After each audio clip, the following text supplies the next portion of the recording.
Homeless to homes.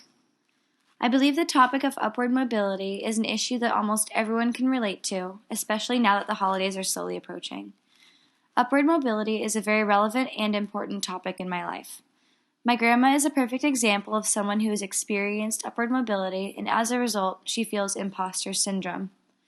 She grew up in a family that could barely afford milk and bread each week. After years of hard work, she now has more than enough money to travel to every city in the world. When I interviewed my grandma about this major change in her life, her responses were truly thought-provoking, and they changed my opinion on upward mobility as a whole. The two poems I wrote for my project are some of my favorite pieces I have written. My first poem, titled Home, gives a small insight into how I would describe my life. This poem means a lot to me because it made me think of a new way to remember all of the things that make my home special to me.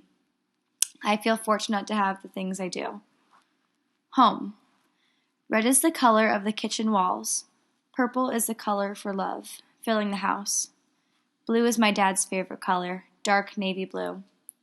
Blue like the skies when we had thunderstorms, and I was scared, and he would comfort me.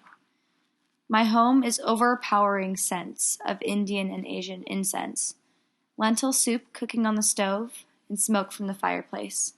Those are my favorite kind of nights. I am a lotus flower, for I have grown through the darkest, muddiest times into a beautiful soul. My mother is a maple tree in the backyard, the biggest and prettiest tree on the property. My father is the apple tree, so generous to every person he crosses paths with. He moved out. Apples stopped growing. I've always remembered everything happens for a reason. Falling off a slide in my own backyard, it happened so fast, like thunder striking the distant mountain. Before you know it, it passes. The taste of grilled cheese, hot and extra gooey, accompanied by fresh, creamy tomato soup, topped with little flakes of basil. Home is where I am happiest, drinking wine with my mom. My second poem is called Homeless. It is a persona poem, taking on the perspective of a homeless person's hopes and dreams. I got the inspiration to write this when I found myself thinking about what people without jobs or places to live go through on a daily basis. People tend to take advantage of what they have and what is available to them. I personally struggle with remembering to share what I have and to not get too worked up over the presents I personally want. My mother works for a company called Congregations for the Homeless, and I hear stories from her about some of the clients, and this helps me to remember to be extra grateful. I tried my best to quickly describe what this homeless person would want in creative detail, from everyday comforts ordinary people have to the fine details wealthier people have. This poem inspired me to think of new ways to make a difference in the homeless community. With this poem, I am trying to surprise the reader with a sudden turn into what their reality is and how life isn't always so pretty. Homeless.